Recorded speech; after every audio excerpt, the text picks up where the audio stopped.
Gerdauen, Ida-Preisimaa, Kaliningradist 50 kilomeetri kaugusel asuv linnake jäi sõjast peaaegu puutumata. 1945. aastal saadeti sakslased minema ja asemele toodi venelased. Gerdauenist sai Željeznodorožnõi. Linn ise aga on väike, umbes 3000 elanikku.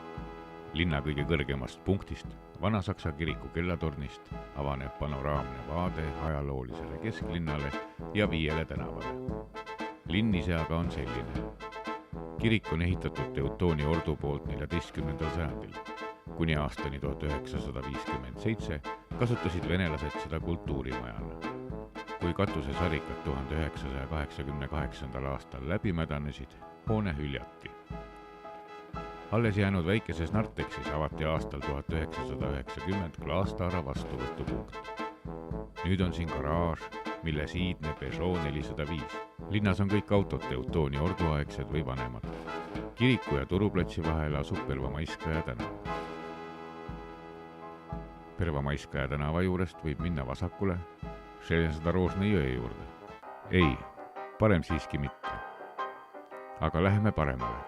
Seal on Puškinskaja tänav. Puu taga nurga juures on väike võlvkaartega majake. Tavaline elumaja tavalistele vene inimestele. Vallutatud aastal 1945. Veel on näha rüütliaegse Gerdaueni tseremoniaalseid väravaid. Puškinskaja tänava teises otsas on veel 2 imelist maja. Klassikalised Lääne-Euroopa kaupmeeste kaubaaidad katusaluse vintsiga kaubapakkide tõstmiseks. Rehvid pole Teutooni ajast. Nii on mugavam lihtsalt aeda rajada. Rooma vallutajad on kasutanud kolosseumi telliseid oma kodude rajamiseks. Nii ka Gerdaueni linna vallutajad. Vasakul majal on ära viidud isegi fassaadpõrand. Veebruar 2014. Lammutustöö käib täies hoos. Siin on need samad aidad veidi varasemal pildil. Kui tänava nimeks sai Puškinskaja, on maju palju vähemaks jäänud. Puškinskaja tänavaga jookseb paralleelselt Kommunistitšeskaja. Seal tasuks kiigata hoovidesse. Sakslaste ajal oli Kommunistitšeskaja tänavas Kreishaus, maavalitsuse hoone. Nüüd näeb see välja selline. Kas Željeznodorožnõis on mingisugune majandus või tööstus? Oli. Sakslaste ajal oli olemas õlletehas. Saksamaal üsnagi tuntud Kinderhof. Ta oli töös ka nõukogude ajal. Sulges uksed aastal 1990. Hoone lammutatakse tellisteks. Pilt Turuplatsist. Pange tähele, mitu maja on nurgas. Nad seisavad tihedalt üksteise vastas. Seesama nurk 70 aastat hiljem. Esimesest reast on säilinud vaid mõned hooned. Ülejäänud on tellisteks võetud. Ka Muruplatsi taga oli varem ridamaju. Nüüd on enamus hävinud. Johannesburg, Lõuna-Aafrika Vabariigi suurim linn, siis kui kehtis veel apartheid. Mustanahalised elasid slummides. Aastal 1994 apartheidi režiim langes.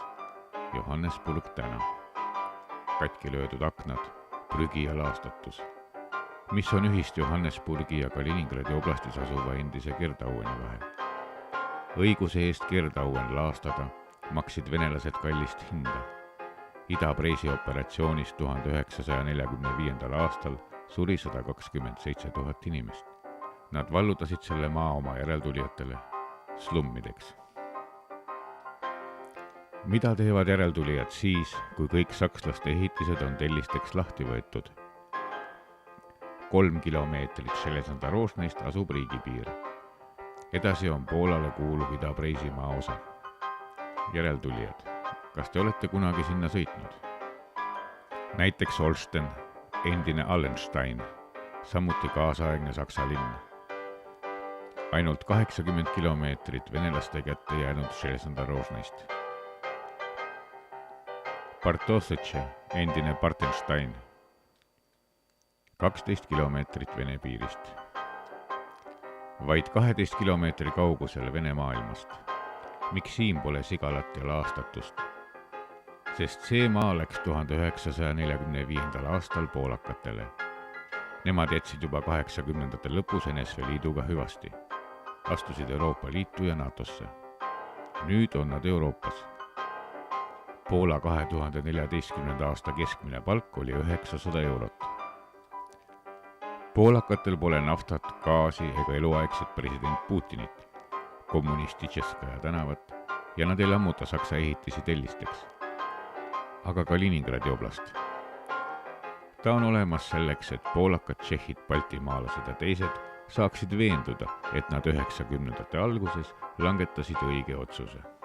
Siis, kui materjal sai avalikustatud, saabus ühelt lugejalt kommentaar, kes ise elab Kaliningradis.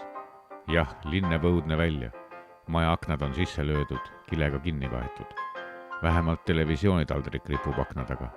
Elanikud joovad. Olime seal 9. mail abikaasaga, kõik purjus. Õlut valatakse isegi lastele. Hiljem kolleeg rääkis, et see ei ole erand, vaid reegel. Ta ise elas seal kunagi. 16-aastasena põgenes sellest põrgust Kaliningradi. Ta ema töötab siiani seal koolis. Räägib, et kui varem oli klassis 1-2 probleemset last, siis nüüd võib järjest kõik üle viia eriklassi. Železnodožnõi pole erand. 10-15 kilomeetrit Kaliningradist on kõik sama. Viletsus, häving, olematud teed. Saksa teed lammutatakse samuti sillutuskivideks. Siin on ka teile vastus, miks kõik nii on. Nad ei taha teisiti elada, nagu inimesed. Nad pigem joovad ja valavad lastele.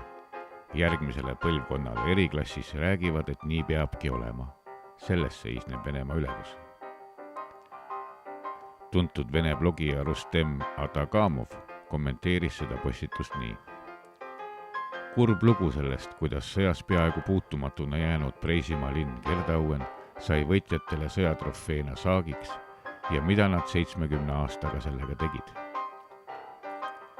127 000 Nõukogude sõdurit surid Ida-Preisimaal 1945. aasta ründeoperatsioonide käigus.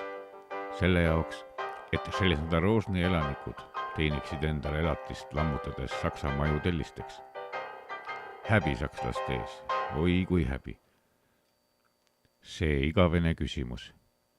Kes siis sõjast tegelikult võitis?